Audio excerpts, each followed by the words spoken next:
أهلا، كيف حالكم؟ إن شاء الله تكونوا بألف خير. الفيديو هذا أنا كنت مجهزيته من قبل ب9 نكهات لحتى ينزل برمضان، لكن للأسف صار عندي مشكلة حكيت لكم عنها قبل، إنه بتروح عندي المقاطع فما ضل إلا الصور النهائية، فقررت أعيد التصوير من البداية لعيونكم. في فيديو اليوم عملنا أكثر من نكهة آيس كريم، عملنا لكم 6 نكهات كلهم أذكى وأطيب من بعض. دخلت فيهم فواكه فروزن وخلت طعمهم منعش ومناسب جدا للصيف. فقبل ما نبدأ كالعادة بحب أذكركم باللايك والشير والسبسكرايب لحتى يرتفع الفيديو. ويلا نبلش بالطرق الزاكية. أول خطوة رح أجهز الأساس اللي حاعمل فيه كل النكهات. هو عبارة عن كوب حليب بارد جدا، 3/4 كوب كريم شانتيه. هاي النوعية اللي استخدمتها وأكيد فيكم تستعملوا أي ماركة بتفضلوها. رح أضيف المكونات بصحن وبواسطة الخلاط الكهربائي، راح أخلطهم على سرعة بطيئة. بعدها برفع السرعة تدريجيا لحتى يتماسك، بس انتبهوا تبالغوا بالخفق وميلوا الصحن زي ما أنا بعمل لحتى توصلوا لكل المكونات اللي بالصحن وتختلط كلها بشكل كامل. راح تضلكم تخلطوا لحتى توصلوا لهذا القوام. هلأ بضيف عليهم نص كوب من الحليب المركز المحلى، وأبدا لا تستبدلوا بالسكر لأنه بيعطي قوام حلو للآيس كريم. هذا الحليب أنا نزلته قبل على القناة، فحتلاقوا الرابط بصندوق الوصف. وأكيد ممكن تزودوا كمية الحليب المركز حسب رغبتكم، وتنتبهوا لو كان الكريم شانتيه محلى أو لا. فعيرت بالكوب المعياري وحطيت الكمية، ومرة تانية رجعت خلطت. ضفت عليهم كمان ربع كوب، يعني حطيت بالأخير كوب إلا ربع. راح أحطها على الخليط وأرجع مرة تانية أخلط.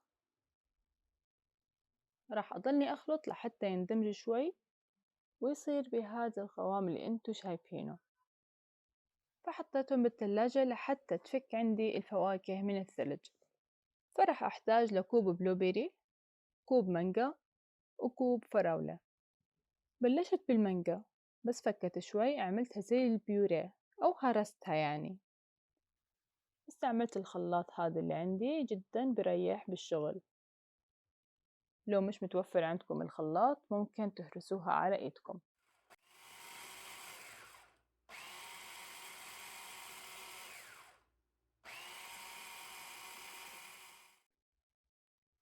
راح أعير بالأكواب المعيارية كوب واحد من الكريمة الأساسية اللي جهزناها من شوي. راح أحطها بصحن وأضيف عليها كمية المانجا اللي عندي. راح أحركهم يدويا بالملعقة لحتى يمتزجوا تماما. بعدها راح أضيفهم بكاسات التقديم. أما النكهة الثانية عملتها بالفراولة، برضو بس تفك شوي، مش على الآخر تذوب، لا بدنا إياها تفك بس، لأنه ما بدنا تنزل ميتها. انتبهوا لهاي النقطة. راح أطحنها بنفس الخلاط اللي استعملته بهرس المانجا.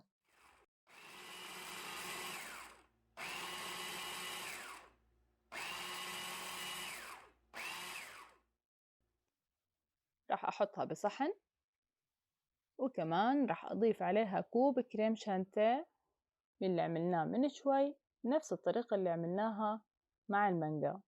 بعد ما أخلطهم بملعقة ويمتزجوا راح أحطهم بكاسات التقديم كمان، بس هدول الكاسات مش نفس الأولات، هدول كاسات تانية، فأنا مش هحطهم طبقات.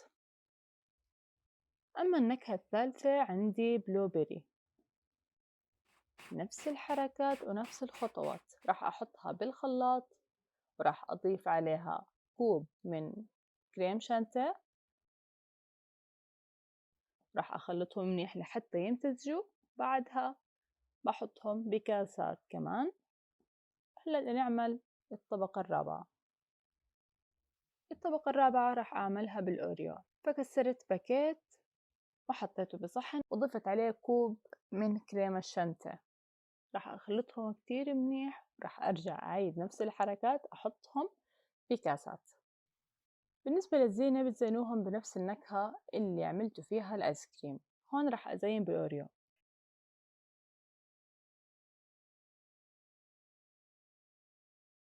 النكهة الخامسة عملتها بالفستق الحلبي، خلطت ناعم وخشن ملعقتين منهم، وضفت عليهم كمان كوب من كريمة الشانتيه، وحطيت نفس الإشي حطيتهم بكاسات التقديم.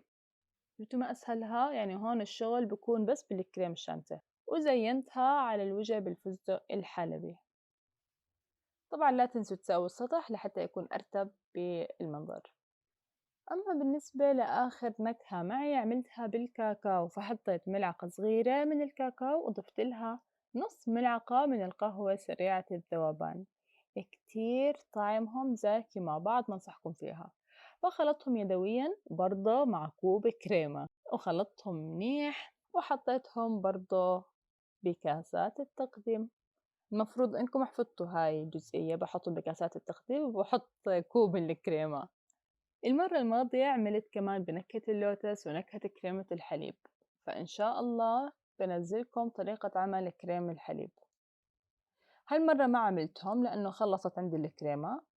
المهم، الفكرة من طرق اليوم إنكم حتضيفوا أي نكهة بتخطر على بالكم، وصدقوني كتير أطيب من الجاهز.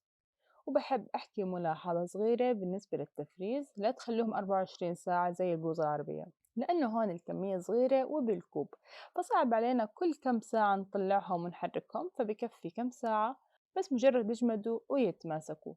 وبس تشوفوهم جمدوا بتطلعوهم تخلوهم يرتاحوا شوي، أو بتاكلوهم زي ما أنا بحب أكلهم وهم مثلجين وباردين أسكا. وهيك بتقدموهم بنفس الكاسات أو بتحطوهم بصحون صغيرة، بتطلعوهم بملعقة آيس كريم وبتعملوا كرات زغنطوطة بملعقة الآيس كريم، حيكون كتير المنظر حلو. وأكيد لا تنسوا الزينة، كل نكهة بتخلوا زينتها زيها لحتى ما يخرب عندكم الطعم.